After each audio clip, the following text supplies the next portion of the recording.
Hello everyone, my name is Destiny Dowling, and for my final project I wrote a business continuity plan for the UAF Alumni Association. I started working for the UAF Alumni Association in July 2016, and my last day at the Alumni Association was actually Friday, August 3rd, and this presentation includes everything that I talked about in my business continuity plan. I use the University of Kentucky's Business Continuity Plan departmental template to help guide me in writing and formatting my plan, and I geared my plan towards the three main risks of the Alumni Association based off my opinion, which is phishing, electrical fires, and low staffing, all of which would be damaging and discontinue operations to the Alumni Association. And my plan includes 4 phases, and that is phase 1, readiness and preparedness, phase 2, activation and relocation, phase 3, continuity of operations, and phase 4, plan maintenance. At the end of my plan, I included additional documentation of the organization chart for the Alumni Association itself, and then for UAF development and alumni relations, which I will show on the next slide. This is the UAF Development and Alumni Relations organization chart. It is a very important part of my business continuity plan, and as you can see circled in red on the far right is the UAF Alumni Association. There are 3 staff members.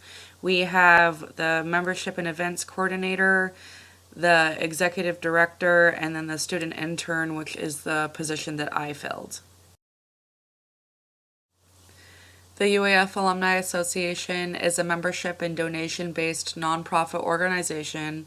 There are 4 types of memberships. One is complimentary to all new UAF graduates. When you guys finish, that's going to be you guys. And then there's an annual membership for $50, a 3-year membership for $140, and then a lifetime membership for $1,000, which can be broken down into 3 installments. The mission of the UAF Alumni Association is to connect and support UAF and its alumni, and they encourage excellence in all aspects of the university and provide opportunities for alumni to engage in lifelong involvement with their university community, and that's according to the website. The mission critical equipment and supplies are the supplies and equipment that are vital to both of the Alumni Association's critical functions, which are processing memberships and accounts receivable. The mission critical equipment and supplies are the credit card machines for taking money, the Xenius card printer for printing membership cards, computers for processing the memberships, phones for taking memberships and answering any alumni questions, and then the printer and copier, which is used for any outgoing mail. In my plan, I list the vendors that you would contact in order to replace all of those equipments and supplies, which are Verifone, Evolus, OIT, and Konica Minolta. The consequences of disruption to UAF's functions and services include disruption of membership, disruption of internal operations, departure of staff, which is me in this case, negative student and alumni impact, the well-being of students and alumni, loss of revenue, legal obligations being unmet, impact on vendors, impact on alumni engagement, and then overall an impact on the reputation of the UAF Alumni Association. There are 2 main functions for the UAF Alumni Association, as I mentioned earlier, which are processing memberships and accounts receivable. Processing memberships is the most critical function, and it involves taking people's money, updating them in Raiser's Edge, and then sending a welcome packet, which is the key deliverable. It helps to strengthen alumni connections by building a relationship with alumni. Backup materials for processing memberships can be found on the shared drive, and the highest peaks of activity are during February and July.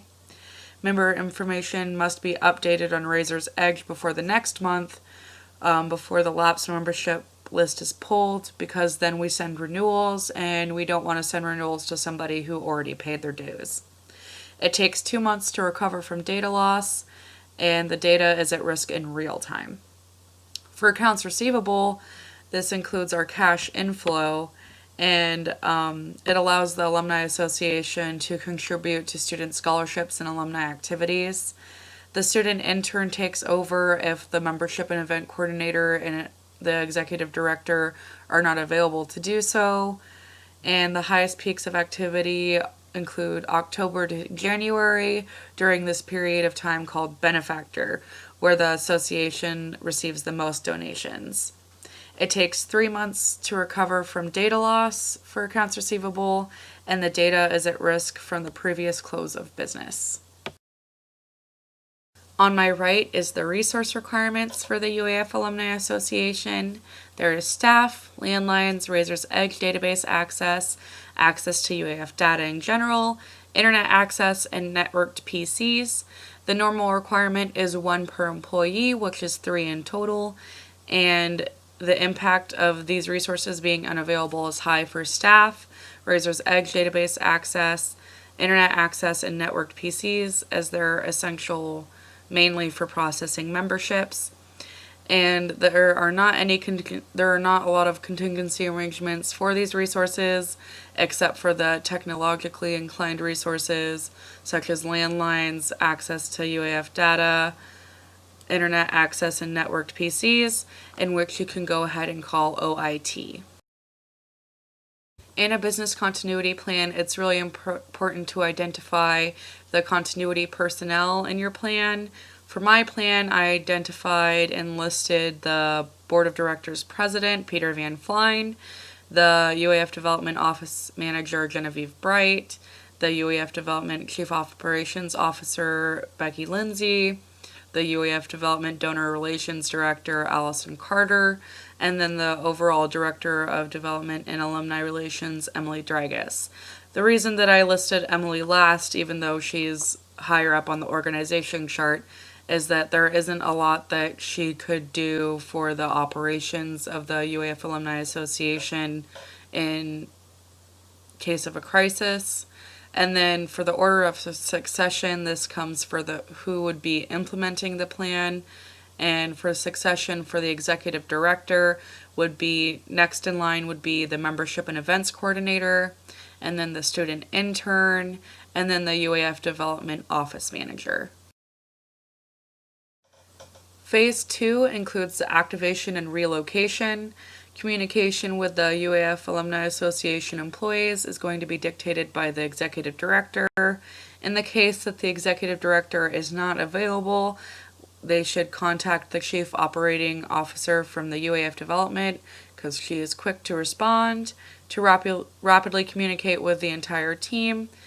I suggest a call tree, that although that does not exist currently right now, I think making one and utilizing it would serve beneficial to the association.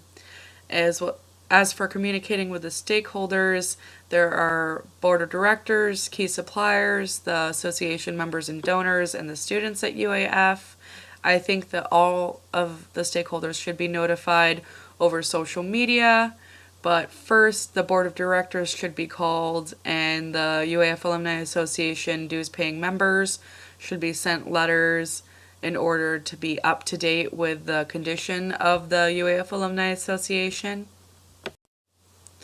As for relocating, we do have a hot site at the UAF Development Office. Anything that is done at the UAF Alumni Association can be done there, with exception of the card printer, which could be made in other ways.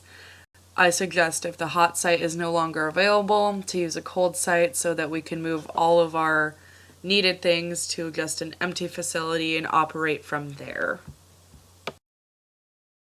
Phase 3 of my business continuity plan is continuity of operations. The two vital records for UAF Alumni Association are membership forms and the backup copies of the Alumni Association financials. Both of these can be found in the main alumni office. And then for the backup copies of the UAF Alumni Association financials can be also found on the shared drive network. Membership forms are pretty low in confidentiality, although they do contain passwords for accessing membership benefits. They do have to confirm that you are a UAF Alumni Association member.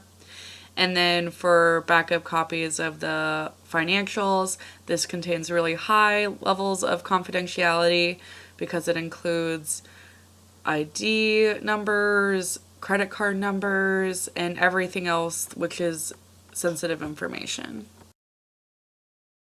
The fourth and final phase of my business continuity plan is plan maintenance. A copy of this plan should be provided to all employees at the UAF Alumni Association, and the plan is to be tested, trained, and exercised, and any revisions made to the plan should be led by the executive director, and it should be reviewed annually, and the plan should be updated when there are new employees, employees who leave, and then employees who change role in the organization. Thank you all for listening to my presentation. I found it fun, even though it was challenging to do this final project, because even though I worked for the UAF Alumni Association for 2 years, there were a lot of things that I never considered before. So doing this project allowed me to look at the company in a different way. So thanks again for listening, and good luck with finals next week.